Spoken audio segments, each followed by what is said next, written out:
तो ब्रिटेन में हुए मध्यावधि चुनाव में प्रधानमंत्री थेरेसा को एक बड़ा झटका लगा है। कंजर्वेटिव पार्टी बहुमत का आंकड़ा हासिल नहीं कर पाई है। त्रिशंकु सरकार बनती हुई नजर आ रही है, लेकिन इन सब के बीच अब सवाल ये उठता है कि क्या ये सरकार एक स्थिर सरकार होगी और स्थिरता के साथ क्या वाकई ब्रिटेन में जो स्थिति बदल चुकी थी, जो दिशा और दशा तय करनी थी, क्या ये सरकार तय कर पाएगी। इसी पर हम चर्चा लगातार कर रहे हैं। मेरे साथ डॉक्टर एस के दत्ता बने हुए हैं। दत्ता साहब, खास तौर से जब हम दिशा और दशा की बात करते हैं, हम देख रहे हैं कि दुनिया में धीरे धीरे महिलाओं का वर्चस्व राजनीति में बढ़ रहा है और इस चुनाव में भी हमने देखा है। एक वक्त था कि महिलाओं को ब्रिटेन में वोट करने का भी राइट नहीं था, लेकिन अब वही महिलाएं सीधे तौर पर संसद तक पहुंच रही हैं। कितना बड़ा बदलाव! ये बहुत बड़ी उपलब्धि है और किसी एक ज़माने में लगभग 60-70 साल पहले महिलाओं को इजाज़त नहीं होती थी ब्रिटेन में वोट देने की, और वहाँ से आज अगर परिस्थिति इतना बदल गया है कि 200 का आंकड़ा या फिर 200 से ऊपर सांसद, महिला सांसद ब्रिटेन के हाउस ऑफ कॉमन्स में पहुँच रहे हैं। ये मैं समझता हूँ कि वहाँ के प्रजातंत्र के लिए, वहाँ के डेमोक्रेसी के लिए और वहाँ के लोगों के लिए एक बहुत बड़ी उपलब्धि का कारण है, और वहाँ के लोग बधाई का पात्र हैं कि इतने बड़े एक ट्रांसफॉर्मेशन हुआ है ब्रिटेन के राजनीति में। दूसरी बात ये है कि कहीं ना कहीं पे महिलाएं जितने होते हैं राजनीति में, मैं भारत के परिपक्ष में नहीं कह रहा हूँ, पर दूसरे बाकी जितने सारे मुल्क हैं वहाँ पे कहीं ना कहीं पे देखा गया है कि काम ज़्यादा महिलाएं करती हैं राजनीति में, और उसके साथ साथ भ्रष्टाचार के आरोप महिलाओं के ऊपर कम है पुरुषों के मुकाबले में। हमारे देश में भी अगर आप देखेंगे, देश में भी महिला राजनेताओं के ऊपर भ्रष्टाचार के आरोप कम है पुरुष राजनेताओं के मुकाबले में। तो ये कहीं ना कहीं पे एक जो महिलाओं की जो साइकोलॉजी है वो दर्शाती है, और ये एक बहुत बड़ा कारण है जिसके चलते ब्रिटेन में भी इतने बड़े पैमाने पे महिलाएं चुन के आई हैं। और मैं समझता हूँ कि जो भी सरकार वहाँ पे बनती है, खास करके जितने सारे आपके इश्यूज हैं ह्यूमन राइट्स को लेके, सिविल लिबर्टीज़ को लेके, नारियों के अधिकार को लेके, वो सब चीज़ों पे मुझे लगता है, पर्यावरण को लेके, तमाम चीज़ों पे मुझे लगता है कि महत्वपूर्ण फैसला ब्रिटेन में लिया जा सकता है। और खास करके आपके सबसे बड़ा जो मुद्दा है, जो आतंकवाद का मुद्दा है, जिसको हमने देखा कि 2 बार सबसे बड़े हमले हुए, तो क्या इस मुद्दे पर भी आपको लगता है कि एक सॉलिड रोड मैप तैयार हो पाएगा? बेशक हो पाएगा, क्योंकि आतंकवाद से सबसे ज़्यादा पीड़ित अगर होते हैं तो महिलाएं होते हैं और बच्चे होते हैं, और सबसे ज़्यादा आतंकवाद का आक्रोश अगर होता है तो बच्चे और महिलाओं के ऊपर ही होता है। तो मैं मानता हूं कि आतंकवाद के मुद्दे पे ये तमाम जितने सारे सांसद, जो महिला सांसद हैं ब्रिटेन में जो पहुंचे हैं, वो ना ही ब्रिटेन के अंदर संसद में, पर अंतर्राष्ट्रीय लेवल पे भी एक बहुत बड़ा महत्वपूर्ण रोल अदा करेगी आतंकवाद वाले मुद्दे पे और पर्यावरण के मुद्दे पे। और मैं समझता हूँ कि पेरिस समझौता से जिस हिसाब से अमेरिका विड्रॉ कर गई है, और उसके बाद जो पर्यावरण को लेके एक बहुत बड़ा चुनौती जो सामने आ गया है, और उस पर जिस तरह का जोर शोर से ब्रिटेन के अंदर और यूरोप के अंदर जिस तरह से विरोध हुआ है ट्रंप सरकार के विरोध में, मैं मानता हूं कि वो भी कहीं ना कहीं पे हो सकता है कि थेरेसा आगे जाके उन सब चीज़ों पे एक लीड रोल निभा सकती है। और लेकिन थेरेसा को लेकर तो अब सीधे तौर पर ये भी आवाज़ उठ रही है कि ये एक हार के तौर पर थेरेसा को लेना चाहिए, इस स्थिति को, इस परिणाम को, और इस्तीफा दे देना चाहिए। नहीं, हार की स्थिति अगर थेरेसा के लिए कहा जाए तो जीत की भी तो स्थिति किसी की नहीं हुई है। विपक्ष के जितने सारे नेता हैं जो इतने प्रबल रूप से दावा कर रहे थे, उनकी भी तो जीत नहीं हुई है। तो मैं समझता हूँ कि मैंडेट जो है, मैंडेट ब्रिटेन का मैंडेट का अगर आकलन अगर करें तो कहीं ना कहीं पे वहाँ के लोगों ने ये समझाने की कोशिश किया है वहाँ के तमाम पॉलिटिकल पार्टीज़ को कि जितने सारे महत्वपूर्ण जो विषय है और जितने सारे महत्वपूर्ण इश्यूज हैं जिस पे ब्रिटेन बहुत इन्वॉल्व है, या फिर ब्रिटेन की राजनीति प्रभावित होती है और अंतर्राष्ट्रीय राजनीति प्रभावित होती है, उन सब पे कहीं ना कहीं पे आम राय बना के चलने की आवश्यकता है।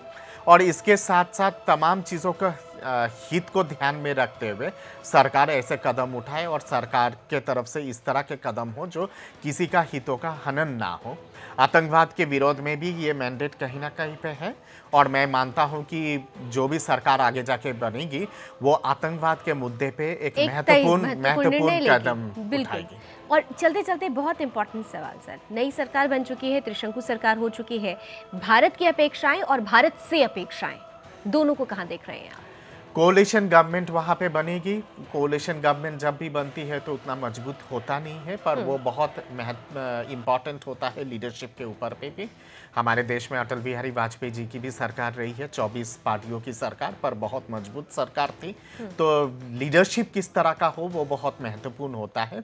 जहाँ भारत की अपेक्षाओं की जहाँ बात आती है, बहुत सारे ऐसी इश्यूज हैं जिससे भारत के लोग प्रभावित हो रहे हैं ब्रिटेन के अंदर भी, और बेरोजगारी वगैरह तमाम सारी चीजें हैं, रेसिज्म है, ये तमाम चीजें हैं। भारत के मुल्क के जितने सारे या फिर पीपल ऑफ इंडियन ओरिजिन के जितने सारे सांसद वहां पे पहुंचे हैं, मैं समझता हूं कि वो लोग बहुत मजबूती से और गंभीरतापूर्ण इन सब विषय को रखेंगे।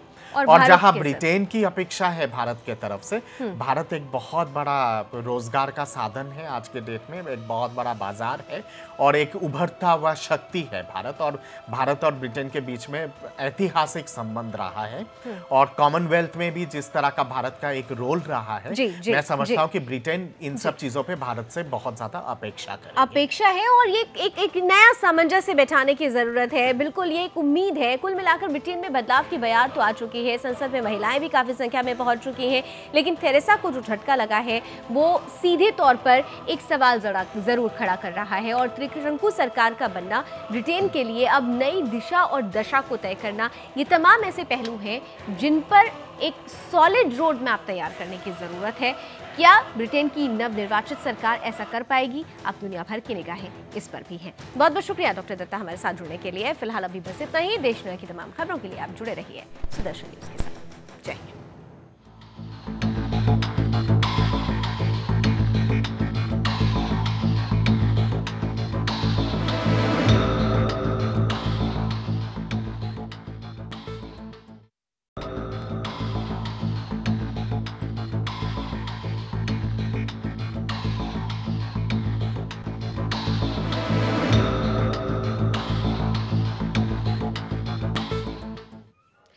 नमस्कार, आपके साथ मैं हूं लावनी विनीत और आप देख रहे हैं हमारी विशेष प्रस्तुति। दरअसल ब्रिटेन में जो आम चुनाव हुए हैं उनके नतीजे काफी चौंकाने वाले आए हैं। इन नतीजों ने प्रधानमंत्री थेरेसा को एक बड़ा झटका दिया है।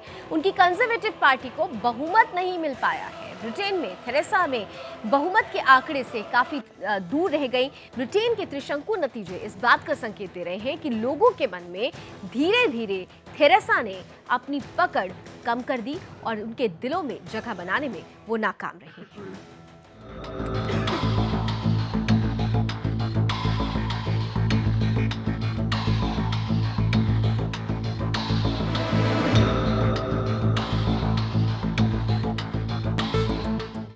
तो थेरेसा भले ही बहुमत पाने में नाकाम रही हो, लेकिन खुद साउथ ईस्ट इंग्लैंड की अपनी सीट 37,780 वोटों से जीत गई हैं। इस चुनाव में करीब 15 भारतीय मूल के उम्मीदवार भी जीते हैं। इनमें लेबर पार्टी के प्रीत कौर गिल और तन्मनजीत सिंह भी शामिल हैं। प्रीत पहली सिख महिला सांसद हैं और तन्मनजीत पहले पगड़ीधारी सांसद होंगे। प्रीत ने बर्मिंघम एजवेस्टन सीट 24,124 वोटों से जीती है। उन्होंने कंजर्वेटिव पार्टी के उम्मीदवार कैरोलिन स्क्वायर को 6,917 मतों के अंतर से हरा दिया है। वहीं तन्मनजीत ने स्लोग सीट से 34,170 मतों से अपनी जीत दर्ज कराई है। ब्रेक्जिट के बाद की अगर बात की जाए तो ये चुनाव काफी मायने रख रहे थे। ऐसा इसलिए भी था क्योंकि ब्रेक्जिट के बाद नई सरकार को देश की नई दिशा और दशा तय करनी थी, लेकिन थेरेसा इससे काफी कुछ पिछड़ती हुई नजर आई थी। वो ना तो लोगों को ब्रिटेन का भावी रोड मैप दिखा सकी थी और ना ही भविष्य की तस्वीर स्पष्ट रूप से पेश कर पाई थी। इसके अलावा ब्रिटेन वासियों के मन में इस दौरान ब्रिटेन में हुए आतंकी हमले भी कहीं ना कहीं से थेरेसा को बहुमत से दूर करने की बड़ी वजह रहे हैं। आखिरी परिणाम आने से पहले टेरेसा ने कहा था कि ब्रिटेन को स्थिरता की जरूरत है। ब्रिटेन में एक महीने के अंदर हुए 2 आतंकी हमलों में करीब 28 लोगों की मौत हो चुकी है।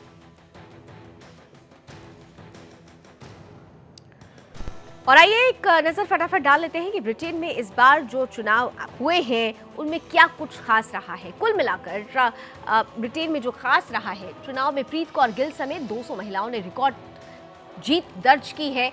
महिलाओं का दबदबा रहा है इस पूरे चुनाव के दौरान। पहली बार जब ब्रिटेन में इतनी संख्या में महिला सांसद चुनी गई हैं, ये भी एक नया इतिहास है। शुक्रवार को आए चुनाव नतीजों में लेबर पार्टी को कुल 261 मतों से सीधे तौर पर कंजर्वेटिव पार्टी को 315 और स्कॉटिश नेशनल पार्टी को 35 मत ही मिल पाए। लिबरल डेमोक्रेट्स की बात की जाए तो उन्हें 12 से ही संतोष करना पड़ा। वहीं डेमोक्रेटिक यूनियनिस्ट पार्टी को भी 10 और अन्य को 13 सीटों पर जीत हासिल हुई है। ये ब्रिटेन चुनाव की जो खासियत है वो हम आपके बीच रखने की कोशिश कर रहे हैं।